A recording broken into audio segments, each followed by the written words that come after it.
I am very pleased and honored to invite our next speaker, who's done a spectacular job here, the Canadian Ambassador to Israel, the Honorable Vivian Bercovici.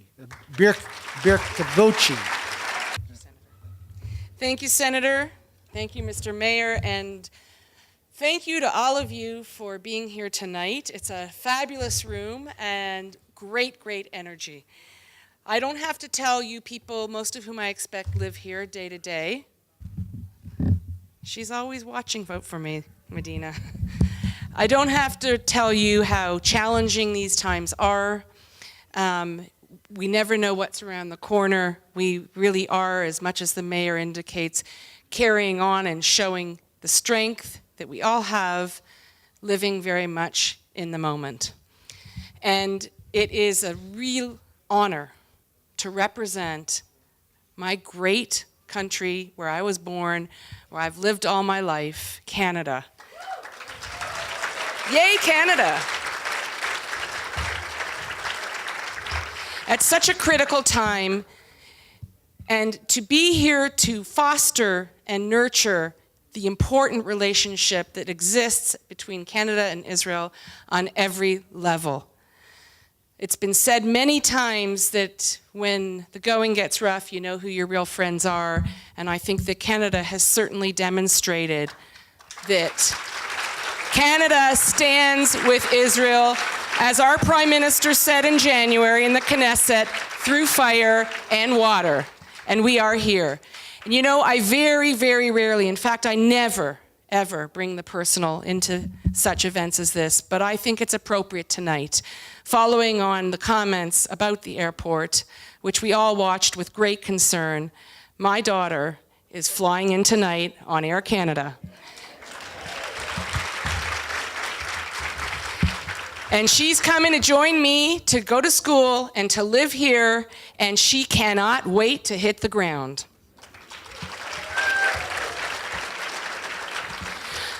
I've been asked to be brief in my remarks, and I intend to comply, but I'd like to just close with some comments. We are all seeing very wrenching images on television, and it's impossible not to be moved.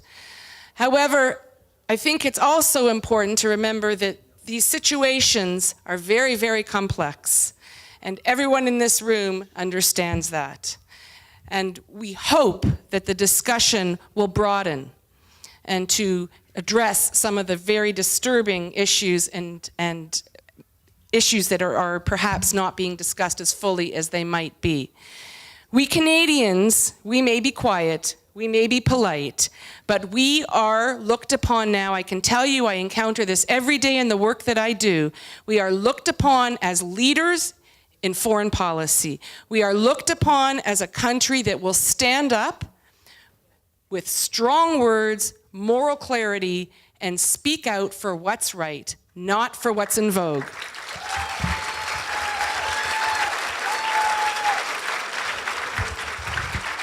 I'm gonna sing now, okay? I didn't know this pops out, it's way easier. Before I go, there are many, many important and accomplished people in this room. And I think you're all fabulous, but I am gonna single one out who won't be on the podium and I think deserves special mention. Hillel Neuer, UN Human Rights Watch. He may be vertically challenged, but he's a giant and he's out there keeping the UN Human Rights Council accountable. I encourage you to talk to him and express your gratitude in person. Thank you very much. Let's hope for quieter times. We have here 6 members of Parliament. A member of Parliament can either serve in the Senate or in the House of Commons. We call them members of Parliament. We have 5 members from the House of Commons and 1 member from the Senate, where I once served. And we're delighted that they're here, and they're both parties. And I would like to call upon first those members of the Conservative Party. I want to introduce them one at a time as they come up. One, David Sweet, who's a member of Parliament from the suburbs of Hamilton.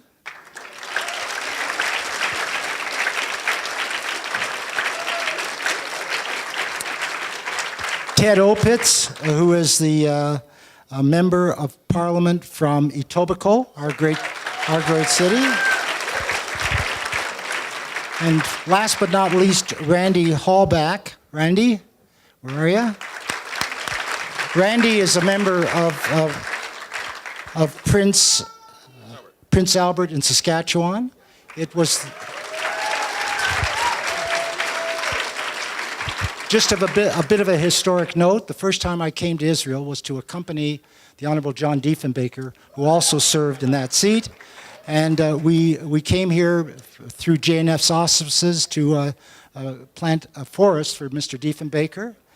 His tree is very close to my tree, and he was very insensitive to the fact that I planted it so close to him. And I said, well, when I come back, when you're past, Mr. Diefenbaker, and I'm still here, I'm going to make sure that when I pour some water on my tree, I'll pour a little bit on yours.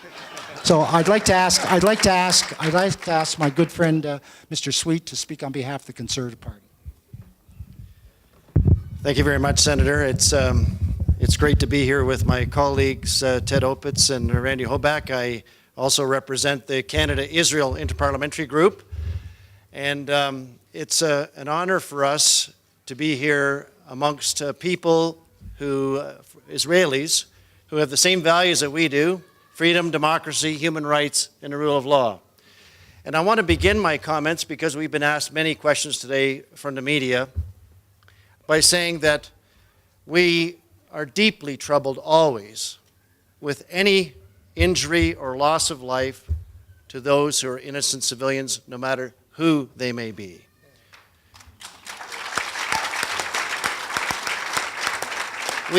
We came here to look with our own eyes without a media filter, to hear with our own ears what we've read in briefing books before. We've been to Sderot, where we heard about years and years from 2001 of suffering from rocket attacks on a daily basis. We've heard of deaths, heard of injuries, and immense psychological trauma that none of us can appreciate. We went to hospitals and visited wounded soldiers and heard their stories, not only of their wounds, but the fact that they're in the hospital nursing their wounds, knowing that friends of theirs were killed. And we visited a widow of an IDF soldier as well. And we've experienced now the pain very personally, what Israelis have had to endure at the hands of Hamas, a recognized terrorist organization who not only has brought huge trauma, trouble, and violence upon Israelis, but even victimizes Palestinians. And so we want to say to you, on behalf of the Right Honourable Stephen Harper, the Prime Minister of Canada, that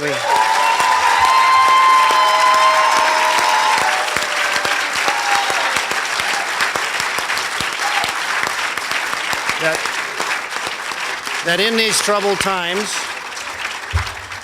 we stand shoulder to shoulder with you.